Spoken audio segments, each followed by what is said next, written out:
저희는 당신께서 보내주신 아주 흥미로운 자료 묶음을 가지고 AI와 인문학, 이 둘의 관계가 요즘 어떻게 흘러가고 있는지 좀 깊이 탐색해 보려 합니다. 네. 자료를 보니까 듀크 대학교의 상당히 과감한 AI 도입 실험 이야기부터 시작해서 또 시대를 꿰뚫는 통찰로 주목받는 철학자 이야기도 있고요. 그리고 AI 시대의 인문학 교육, 또 그 역할이 어떻게 바뀌어야 하는가에 대한 여러 기사하고 메모까지 정말 다채롭네요. 네, 정말 흥미로운 주제들이 많더라고요. 그러니까요. 이 인문학, 결국 인간의 사상이나 문화, 역사를 탐구하면서 우리 자신을 이해하려는 학문 분야인데 이게 기술의 최전선에서 어떤 의미를 갖게 될지 참 궁금합니다. 그렇죠. 그래서 이번 시간에 저희 목표는요, 이 풍성한 정보 속에서 가장 핵심적인 통찰들, 또 놓치지 말아야 할 사실들을 쏙쏙 뽑아내서 AI 시대 인문학의 현재와 미래에 대한 당신의 이해를 돕는 겁니다. 자, 그럼 바로 한번 시작해 볼까요? 네, 좋습니다. 첫 번째 이야기는 미국 듀크 대학교에서 시작합니다. 오픈 AI랑 손잡고 최신 모델 챗GPT-4o를 학생, 교직원에게 그냥 무제한 제공하고 심지어 자체 AI 플랫폼 듀크 GPT까지 개발했다고요. 와, 이거 정말 파격적인데요? 네, 그렇습니다. 이게 그냥 단순 도입이 아니라 총장 이니셔티브, 그러니까 프로버스트 이니셔티브라는 이름으로 상당히 체계적으로 접근하고 있어요. 기술 도입뿐만 아니라 AI가 학업이나 연구 전반에 미치는 영향을 면밀히 분석해서 올 가을 학기 말까지는 구체적인 권고안을 내놓겠다. 이런 계획입니다. 아, 권고안까지요? 네. 그러니까 AI 기술의 가능성을 아주 적극적으로 탐색하고 이걸 교육 현장에 좀 선제적으로 통합하려는 의지가 강하게 보이죠. 이 좀 엇갈린다면서요. 특히 인문학 분야 교수님들은 우려의 목소리가 크고 반면에 공학이나 데이터 과학 쪽 교수님들은 좀 더 긍정적이거나 신중한 도입을 지지한다고요. 이 지점이 어떻게 보면 이번 논의의 핵심 갈등 아닐까요? 정확합니다. 인문학 교수님들의 가장 큰 걱정은 역시 AI가 학생들의 핵심 역량, 그러니까 비판적 사고 능력이나 복잡한 문제를 스스로 해결하는 능력, 그리고 무엇보다 글쓰기를 통해서 자신을 발견하고 표현하는 그 능력을 약화시킬 수 있다. 이 점이에요. 자기 표현 능력? 네. 독일학 및 철학과의 헨리 피츠워드 교수나 영문학과의 토마스 파우 교수 같은 분들이 대표적인데요. 이분들은 AI에 너무 의존하게 되면 학생들이 자기만의 고유한 목소리를 잃어버리고 좀 어려운 지적 도전을 회피하려는 경향이 강해질 수 있다. 이렇게 강하게 경고합니다. 특히 파우 교수가 자기 건강을 위해서 남한테 대신 운동시키지는 않을 것 이렇게 비유한 건 참 인상 깊었어요. 아, 그 비유 정말 와닿네요. 네. AI한테 학습 과정 자체를 맡겨버리는 것의 위험성을 아주 직설적으로 표현한 거죠. 그러니까 학생들이 AI를 그저 과제 쉽게 끝내는 요령, 이 정도로만 여기게 될까 봐 걱정하시는 거군요. 역사학과의 조셀린 올콧 교수님도 비슷한 말씀 하셨다면서요. 인문학적 질문을 스스로 파고드는 그 힘든 과정 없이 AI가 주는 그럴듯한 답에만 만족하면 결국 나중에 기술에 대체될 뿐이라고요. 네, 그런 맥락이죠. 근데요, 한편으로는 이런 우려가 너무 좀 과민 반응 아니냐 이런 시각도 있을 수 있을 것 같아요. 잘만 쓰면 정말 좋은 글쓰기 보조 도구가 될 수도 있는 거 아니에요? 혹시 교수님들 우려가 좀 지나친 면은 없을까요? 물론 그런 시각도 충분히 일리가 있습니다. 그래서 반대편 목소리도 중요하게 들어봐야 하는데요. 예를 들어서 토목환경공학과의 데이비드 칼슨 교수나 생물통계학 및 생물정보학과의 매튜 앵겔하드 교수 같은 분들은 AI를 좀 현명하게 활용할 길을 찾고 계세요. 칼슨 교수의 경우에는 학생들이 AI를 어떤 목적으로 어떻게 썼는지 투명하게 밝히고 설령 AI가 실수를 했더라도 그 결과에 대한 책임은 학생 본인이 진다. 이런 명확한 전제하에 사용을 허용합니다. 아, 책임을 학생이 진다는 거군요. 네, 그렇죠. 앵게라드 교수는 AI를 계산기에 비유해요. 아, 계산기요. 네, 계산기 있다고 수학 기본 원리 안 배우는 거 아니듯이 AI 활용 능력과는 별개로 기본 개념 원리 이해는 여전히 중요하다. 이렇게 강조하면서도 도구 자체를 무조건 금지할 필요는 없다는 입장이죠. 아, 그러니까 교수님들도 단순히 찬반으로만 나뉘는 게 아니라 어떻게 하면 AI를 교육적으로 잘 쓸 수 있을까? 또 평가는 어떻게 해야 하나? 이런 구체적인 방법론을 고민하시는 거군요. 맞습니다. 듣자하니 데이비드 칼슨 교수는 아예 구두별표 비중을 늘렸고 헨리 픽포드 교수는 뭐 예고 없는 쪽지 시험이나 구두 변론 이런 식으로 AI가 개입하기 좀 어려운 평가 방식을 도입하고 있다고요. 네. 아무래도 기존 리포트 제출 방식만으로는 학생들이 정말 제대로 이해했는지 알기 어려워졌다는 그런 현실적인 판단이 깔려 있겠죠? 학생들 반응도 사실 딱 잘라 말하긴 어려워요. 3학년인 캐시아브 바라다라잔 학생이나 콜레드 쿠 학생 이야기를 들어보면 복잡한 개념 이해하거나 글 구조 잡는데 AI가 확실히 도움이 된다. 코딩 과제 같은 데도 유용하다. 이렇게 인정합니다. 특히 쿠 학생은 AI를 항상 내 옆에 있는 개인 튜터 같다. 이렇게 표현할 정도니까요. 개인 튜터라. 네. 하지만 이 학생들도 동시에 이게 문제 해결 과정을 그냥 통째로 건너뛰게 만들거나 깊이 있는 학습 대신 좀 피상적인 이해에 머무르게 할 위험이 있다. 그리고 자신도 모르는 사이에 AI에 너무 의존하게 될 수 있다는 점, 이런 건 분명히 인지하고 우려하고 있습니다. 그러니까 듀크 사례의 핵심은 결국 AI가 가져다주는 엄청난 효율성, 편리성, 이 가치하고 인문학 교육의 본질적으로 추구해온 깊이 있는 사유 능력, 비판적 사고, 창의적 표현이라는 가치, 이 사이에 팽팽한 긴장관계라고 볼 수 있겠군요. 그렇죠. 기술을 외면할 수도 없고 그렇다고 무작정 받아들이자니 교육의 근간이 흔들릴 수 있다는 딜레마. 참 어려운 문제네요. 이런 대학 현장의 생생한 고민 속에서 그럼 앞으로 인문학 교육은 어떤 방향으로 가야 할까요? 마침 당신께서 공유해 주신 자료 중에 영국 가디언지에 실린 칼럼이 눈에 띕니다. 서섹스 대학교 과학사 교수인 짐 앤더스비가 아주 재미있는 비유를 들었다면서요. 네, 정말 흥미로운 비유입니다. 앤더스비 교수가 현재 AI를 둘러싼 대학가의 불안감, 이 우려가 1970년대에 저렴한 포켓 계산기가 처음 등장했을 때 수학교육계가 보였던 반응하고 놀랄 만큼 비슷하다고 지적해요. 70년대 계산기요? 네, 그때도 이제 학생들은 기본적인 계산 능력조차 잃어버릴 거다. 수학교육은 끝났다. 뭐 이런 비관적인 예측이 쏟아졌는데 결과는 어땠나요? 수학교육이 사라지긴커녕 오히려 더 발전했죠. 그쵸, 맞아요. 계산기 있다고 우리가 수학 공식이나 증명 과정 안 배우는 거 아니잖아요. 오히려 계산기를 제대로 쓰려면 어떤 값을 넣어야 하는지, 그 계산 결과가 타당한지, 그 숫자가 뭘 의미하는지 판단하는 능력이 훨씬 더 중요해졌죠. 흔히 말하는 쓰레기를 넣으면 쓰레기가 나온다. garbage in, garbage out 이 원칙처럼요. 바로 그겁니다. 앤더스비 교수는 인문학 교육도 마찬가지라고 주장해요. AI가 순식간에 그럴듯한 글을 만들어내는 시대에 학생들에게 정말 필요한 건 AI가 생성한 정보나 주장의 질을 날카롭게 비판적으로 판별하는 능력이라는 거죠. 그리고 여기서 한 걸음 더 나아가서 단순히 AI의 평균적인 결과물을 넘어서는 글쓰기를 가르쳐야 한다. 이렇게 강조합니다. 넘어서는 글쓰기요? 네. 그가 말하는 넘어서는 글쓰기라는 건 바로 인간 고유의 영역, 그러니까 독특한 개성, 타인에 대한 깊은 공감, 예측 불가능한 독창적인 표현력, 이런 게 담긴 글쓰기를 의미해요. AI가 아무리 발전해도 쉽게 흉내낼 수 없는 바로 그 인간적인 자질을 연마하는 방향으로 인문학 교육이 지나야 한다는 제안인 거죠. 방금 말씀하신 그 인간적인 것. 여기에 대해서 아주 날카롭고 깊이 있는 성철을 던져주는 철학자가 최근에 큰 주목을 받고 있습니다.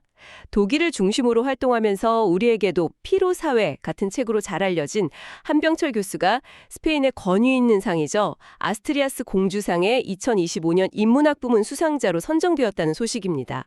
상금도 5만 유로, 우리 돈으로 한 7,500만 원 정도 된다고 하네요. 네, 맞습니다. AP통신이나 스페인의 유력 일간지 엘파이스 같은 여러 외신들이 비중 있게 다룬 소식이고요. 아스트리아스 공주상은 스페인 왕위 계승자인 레오노르 공주가 직접 주관해서 매년 가을 오비에도에서 시상식이 열리는데 과학, 예술, 스포츠 등 총 8개 분야에서 인류 문명과 지식 발전에 기여한 인물이나 단체에 수여되는 국제적으로 상당히 권위 있는 상입니다.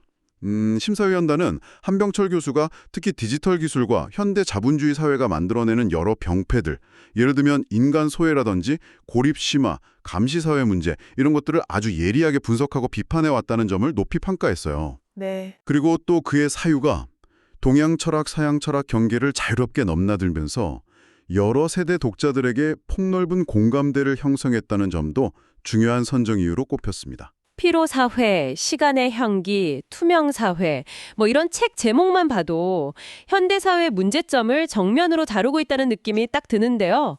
그가 유독 이 디지털 시대에 인문학적 성찰이 중요하다고 강조하는 그 핵심적인 이유, 그게 뭘까요? 한병철 교수의 핵심 진단 중 하나는 현대 사회가 역설적이게도 긍정성의 과잉, 그러니까 excess of positivity 상태에 빠져 있다는 거예요. 긍정성의 과잉이요. 네.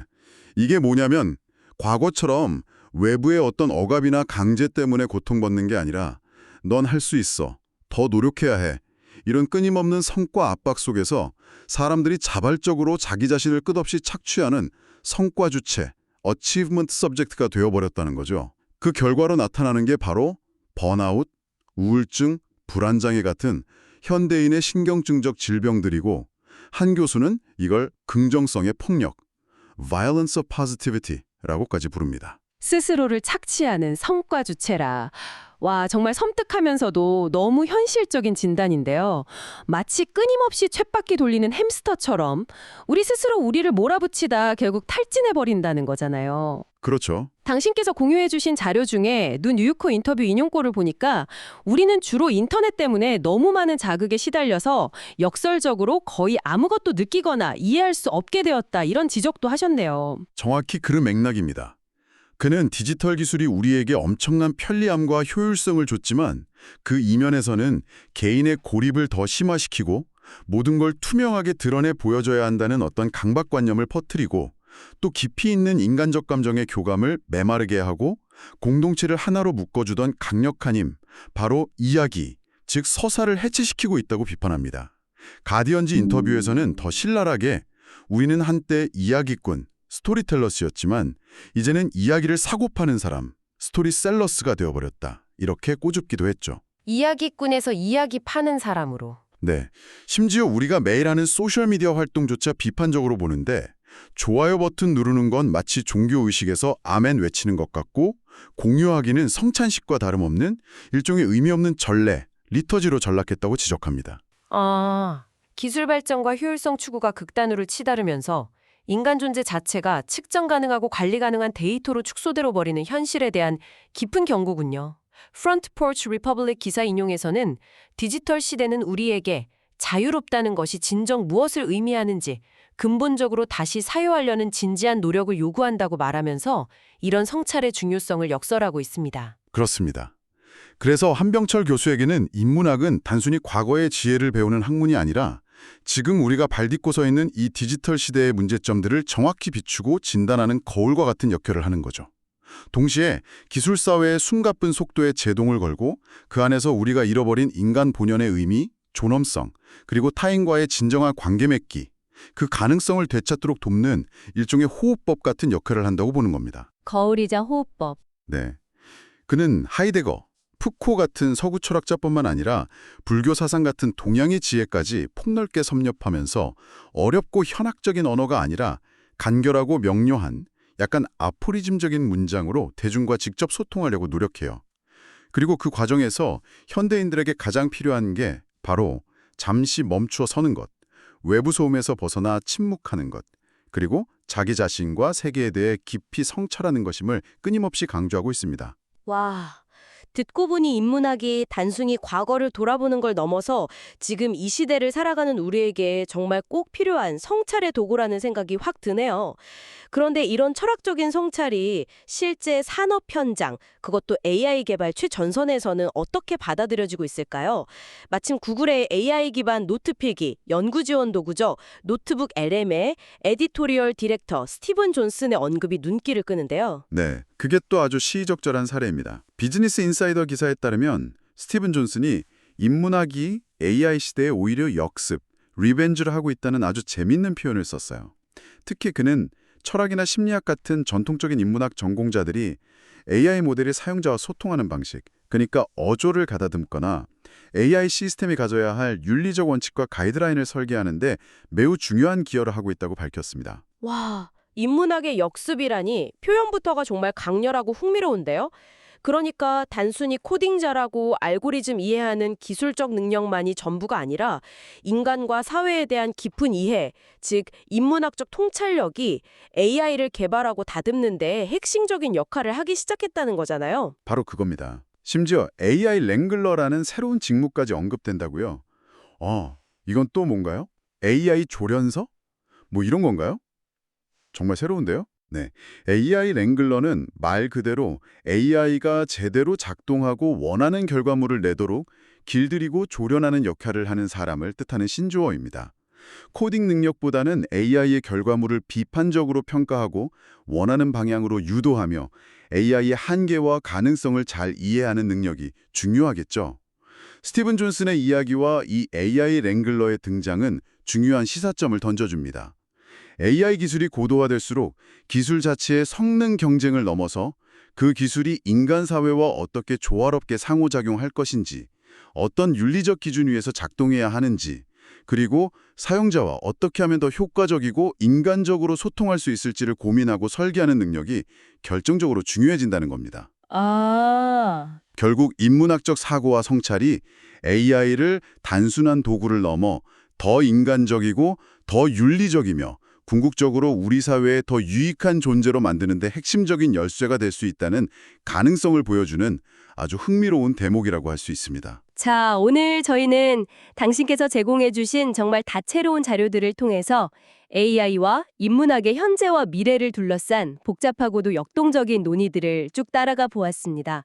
듀크 대학교에서 벌어지고 있는 AI 도입 실험과 그 안에서의 기대와 우려의 교차, 또 짐 앤더스비 교수가 던진 계산기 비유를 통해 본 인문학 교육의 새로운 방향 모색, 한병철 교수의 디지털 시대에 대한 통렬한 비판과 인문학적 성찰의 중요성 강조, 그리고 마지막으로 구글 사례에서 확인한 실제 AI 개발 현장에서의 인문학적 통찰의 가치 부상까지 정말 다양한 관점과 목소리가 얽혀 있다는 것을 다시 한번 느낍니다. 창의성을 위협하고 대체할지도 모른다는 강력한 경고가 울려 퍼지고 있습니다.